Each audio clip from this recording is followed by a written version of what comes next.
Oke, kita mulai lagi ya. Coba bayangin deh, setiap bisnis entah itu raksasa atau UMKM, semuanya itu butuh panduan biar nggak tersesat.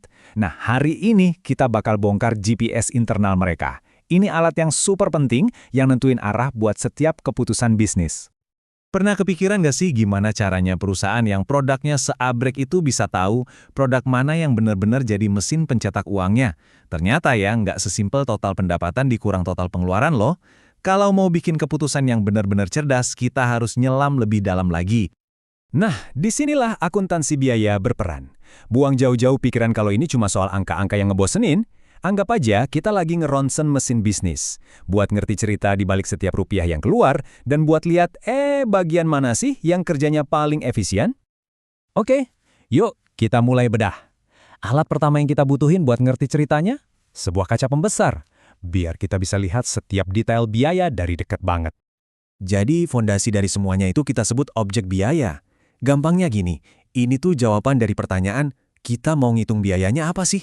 Nah, apanya ini bisa macam-macam. Bisa satu produk kayak sebut aja smartphone. Bisa juga satu pesanan khusus dari pelanggan atau bahkan satu proyek gede.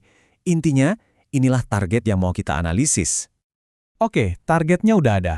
Sekarang saatnya kita jadi detektif. Tugas kita melacak jejak uangnya. Proses nyambungin setiap pengeluaran ke objek biaya tadi, itulah yang namanya penelusuran. Tapi ya, sama kayak kasus detektif beneran, nggak semua jejak itu gampang buat diikuti. Nah, ini dia kuncinya. Coba kita balik lagi ke pabrik sepeda. Biaya langsung itu yang kelihatan jelas, yang bisa kita pegang di produk jadinya. Kayak rangkanya, bannya, stangnya. Gampang kan? Tapi biaya tidak langsung, wah ini yang agak ribet. Coba bayangin sewa pabrik atau gaji mandornya. Dua-duanya kan penting banget, tapi masa iya kita bisa nunjuk satu sepeda terus bilang, oke, Rp5.000 dari gaji mandor itu buat sepeda yang ini? Kan nggak mungkin. Nah, itulah biaya tidak langsung. Oke, tadi kita udah bisa misahin biayanya, tapi ada satu lagi nih yang nggak kalah penting. Gimana perilaku biaya-biaya ini waktu produksi lagi naik atau turun? Ini ibaratnya lapisan info berikutnya di GPS bisnis kita. Kita balik lagi ke pabrik sepeda ya. Biaya variabel itu gampang. Makin banyak sepedanya, makin gede biayanya. Contoh paling jelas ya bahan bakunya, kayak baja atau karet. Mau bikin lebih banyak sepeda, ya butuh lebih banyak bahan. Nah, kalau biaya tetap, dia mah cuek aja. Mau kita produksi 10 sepeda atau 1.000, sewa pabrik bulanannya segitu-gitu aja. Ngerti bedanya karakter dua biaya ini, itu kunci banget buat bikin anggaran dan strategi. Jadi, sekarang kita punya 4 jenis biaya nih. Langsung, tidak langsung, tetap, sama variabel.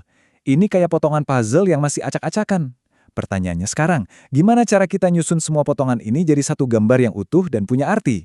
Nah, disinilah sistem akuntansi biaya benar-benar jadi GPS kita. Dan inilah petanya. Anggap aja ini peta jalan keuangan perusahaan. Coba perhatikan, kita mulai dari biaya yang paling dasar di atas, terus digabungin satu persatu ke bawah. Sampai akhirnya kita nyampe di tujuan akhir. Total biaya operasional. Kerangka kayak ginilah yang ngubah data mentah jadi wawasan strategis. Yuk, kita bongkar hitungannya satu-satu. Pertama, ada biaya utama atau prime cost. Ini tuh biaya bahan baku sama tenaga kerja langsung. Intinya produk itu sendiri. Terus ada biaya konversi atau conversion cost. Ini biaya buat ngubah bahan baku jadi produk jadi. Kalau digabung, dapat deh biaya manufaktur. Terakhir, tinggal tambahin semua biaya di luar pabrik, kayak marketing sama admin, dan voila, ketemu deh total biaya operasionalnya. Nah, setiap totalan kecil ini tuh kayak ngasih kita kacamata yang beda-beda buat ngelihat kesehatan keuangan perusahaan. Oke, sampai sini kita udah jago banget ngitung biaya. Tapi, bisnis yang beneran visioner itu tahu satu hal penting. Angka di laporan keuangan itu cuma satu bab dari keseluruhan cerita.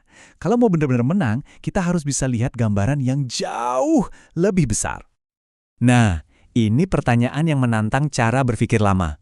Soalnya gini, kalau kita cuma terobsesi sama laba bulan ini atau kuartal ini, kita bisa-bisa tanpa sadar malah ngorbanin aset paling berharga buat masa depan. Apa itu? Ya loyalitas pelanggan, semangat tim, sampai kemampuan buat berinovasi. Dan poin pentingnya tuh di sini. Kesadaran ini muncul bukan dari para akuntan loh, tapi justru dari para manajer di lapangan.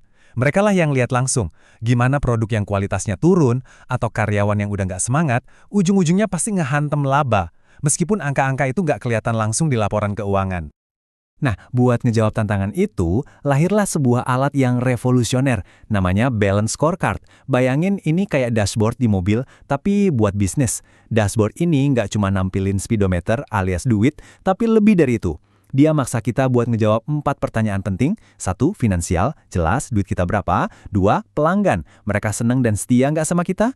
3. Proses internal, apa yang bisa kita perbaiki biar lebih efisien. Dan 4. Pembelajaran dan pertumbuhan, kita lagi siapin apa nih buat masa depan. Dan jeniusnya tuh di sini. Balance Scorecard itu bukan cuma daftar target, tapi sebuah rantai sebab akibat yang logis banget.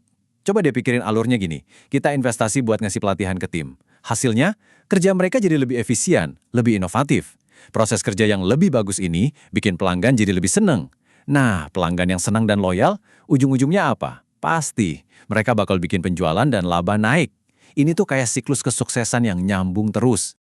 Jadi, kita balik lagi ke titik awal. Akuntansi biaya itu, pada intinya, bukan sekedar soal ngitungin bon sama faktur. Ini adalah bahasa. Bahasa untuk ngerti cara kerja mesin bisnis kita. Dan kalau kita udah fasih berbahasa ini, kita bisa bikin keputusan-keputusan strategis yang nggak cuma ngamanin untung hari ini, tapi juga ngebangun fondasi yang super kokoh buat kesuksesan jangka panjang. Nah, sekarang giliran Anda. Dengan bahasa baru ini, coba deh lihat bisnis di sekitar Anda.